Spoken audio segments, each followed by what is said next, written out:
জপমালায় কিভাবে হরে কৃষ্ণ মহামন্ত্র জপ করবেন? কোন কোন অবস্থায় জপ করা যাবে না? জপমালার গুটিতে কারা কারা অবস্থান করেন? হরে কৃষ্ণ সুপ্রিয় ভক্তবৃন্দ, আজকের এই ভিডিওতে আমরা জানব কিভাবে জপ শুরু করবেন, শেষ করবেন এবং জপমালার দিব্য স্বরূপ। তাই ভিডিওটি শেষ পর্যন্ত দেখুন। হরে কৃষ্ণ কৃষ্ণ কৃষ্ণ হরে হরে, হরে রাম রাম রাম হরে হরে। প্রথমে আমরা জানব এই জপমালার কোন কোন গুটিতে কারা কারা অবস্থান করে। এই যে জপমালাটি দেখতে পাচ্ছেন, এই জপমালার প্রথম গুটিটি হচ্ছে সুমেরু গুটি বা মন্দির।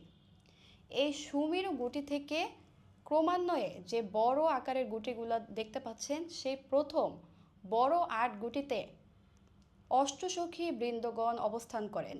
অষ্টসখী বৃন্দগণ হচ্ছেন ললিতা, বিশাখা, চিত্রা বা চিত্রলেখা, চম্পকলতা, তুঙ্গবিদ্যা, ইন্দুলেখা, রঙ্গদেবী, সুদেবী।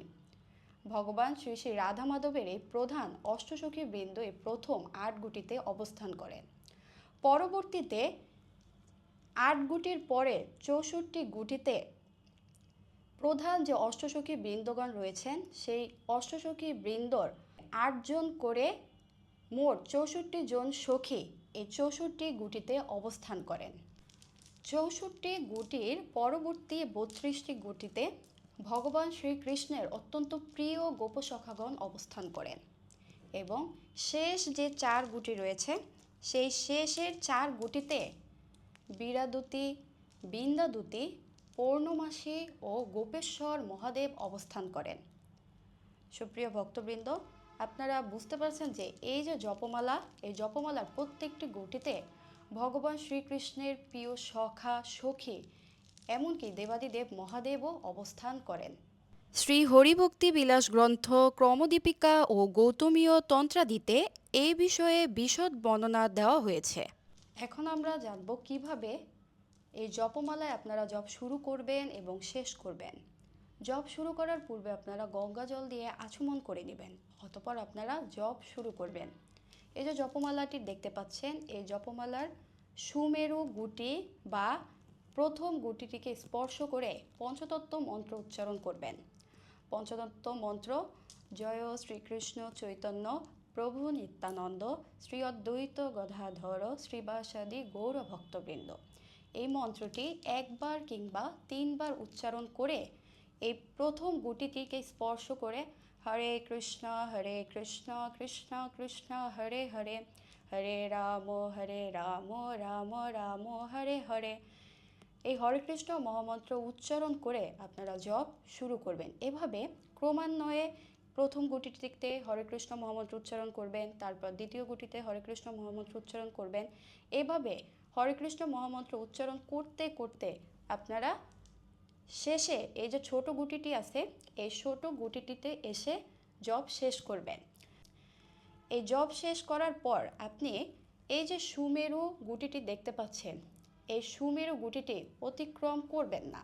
কারণ আপনি যদি এই সুমেরু গুটিটি অতিক্রম করে পুনরায় এই বড় গুটিটিতে এসে জপ শুরু করেন, তাহলে আপনি যে জপ করছেন এই জপের ফল নষ্ট হতে পারে। তাই এই গুটিটিকে অতিক্রম করে না গিয়ে আপনি এই জপমালাটি এভাবে ঘুরিয়ে, এই যে দেখতে পাচ্ছেন এভাবে ধরা, এইভাবে হচ্ছে আপনি জপমালাটিকে এইভাবে ঘুরিয়ে পুনরায় ছোট গুটি থেকে পঞ্চতত্ত্ব মন্ত্র উচ্চারণ করে পুনরায় জপ শুরু করবেন এবং ক্রমান্বয়ে জপ করতে করতে আপনি এই বড় গুটিতে এসে শেষ করবেন। শেষ করে আবার আপনি পঞ্চতত্ত্ব মন্ত্র উচ্চারণ করবেন। এভাবে আপনার জপটি সম্পূর্ণ হবে, কিন্তু কখনোই আপনি এই সুমেরু গুটিটিকে অতিক্রম করতে পারবেন না। এই যে জপমালা দেখতে পাচ্ছেন, এই জপমালায় আপনারা কখনো হাতে রেখে, বাহিরে বের করে বা কোলে রেখে জপ করবেন না।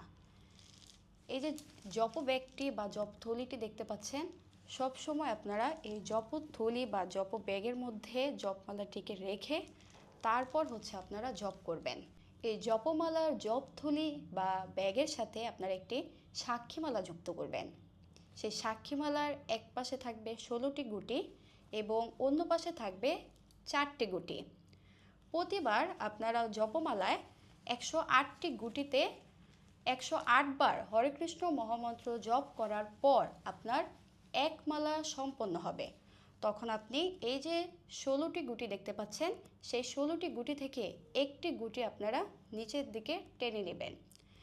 এরূপ আপনারা আবার জপমালায় যখন জপ শুরু করবেন এবং 108 বার হরে কৃষ্ণ মহামন্ত্র উচ্চারণ করে এক মালা সম্পন্ন করবেন, তখন আপনারা আবার পুনরায় সেই আরেকটি গুটি টেনে নেবেন। এরূপ যখন আপনার সম্পূর্ণ 16 মালা শেষ হয়ে যাবে, তখন আপনি এই সাক্ষীমালার যে 16টি গুটি আছে একটি একটি করে সম্পূর্ণ গুটিগুলি টেনে নেবেন। আপনারা যদি 16 মালা শেষ হওয়ার পর আরও বেশি সংখ্যক জপ করতে চান, তাহলে 16 মালা শেষ করার পরে এই যে 4টি গুটি দেখতে পাচ্ছেন, এই 4টি গুটির থেকে প্রথম গুটিটি আপনারা টেনে নেবেন। এরপরে 32 মালা জপ করার শেষে আপনারা দ্বিতীয় গুটিটি টেনে নেবেন। তারপরে আপনারা আরও বেশি সংখ্যক যদি জপ করেন, যদি 48 মালা জপ করেন, তাহলে আপনারা তৃতীয় গুটিটি টেনে নেবেন। এরূপভাবে যদি 64 মালা জপ করেন, তাহলে আপনি চতুর্থ গুটিটি টেনে নেবেন। এরূপভাবে আপনি অধিক সংখ্যক এই জপমালায় জপ করতে পারেন। ভিডিওর এই পর্বে আমরা জানব কোন কোন অবস্থায় জপ করা যাবে না। শ্রী হরিভক্তি বিলাস গ্রন্থ, নারদ পঞ্চরাত্র এবং ব্যাস স্মৃতিতে কোন কোন অবস্থায় জপ করা যাবে না এই বিষয়ে নির্দেশনা প্রদান করা হয়েছে। অপবিত্র হস্তে নগ্নাবস্থায় প্রাবৃত মস্তকে কথা কহিতে কহিতে গমন করিতে করিতে শয়নাবস্থায় অপর কোনো বিষয় চিন্তা করিতে করিতে অথবা খুদ হাঁচি জৃম্ভন হাই হিক্কাদি দ্বারা ব্যাকুলমনা হইয়া জপ করিলে মন্ত্রসিদ্ধির সম্ভাবনা নাই। সুতরাং জপকালে এতৎ সমস্ত ত্যাগ করিতে যত্নবান হইবে।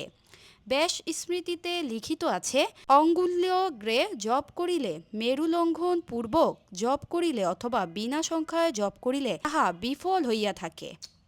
হরে কৃষ্ণ মহামন্ত্র জপ অত্যন্ত গুরুত্বপূর্ণ বিষয়। এই কলিযুগের জীবদের উদ্ধারের একমাত্র পথ হচ্ছে হরে কৃষ্ণ মহামন্ত্র জপ করা। তাই আপনারা অত্যন্ত মনোযোগ সহকারে ভক্তি ও নিষ্ঠার সহিত এই হরে কৃষ্ণ মহামন্ত্র জপ করবেন। আরও একটি বিষয় আপনারা সতর্ক থাকবেন, এই হরে কৃষ্ণ মহামন্ত্র জপ করার সময় কখনোই এই যে দ্বিতীয় আঙ্গুল, ডান হাতের দ্বিতীয় আঙ্গুল কখনোই জপ করার সময় জপমালা স্পর্শ করা যাবে না। এই আঙুলটিকে সবসময় জপমালার বাহিরে রাখবেন। সুপ্রিয় ভক্তবৃন্দ, আপনারা ভক্তি সহকারে এই হরে কৃষ্ণ মহামন্ত্র জপ করুন এবং ভগবানের কৃপালাভের মাধ্যমে এই মনুষ্য জীবনটিকে সার্থক করুন। হরে কৃষ্ণ।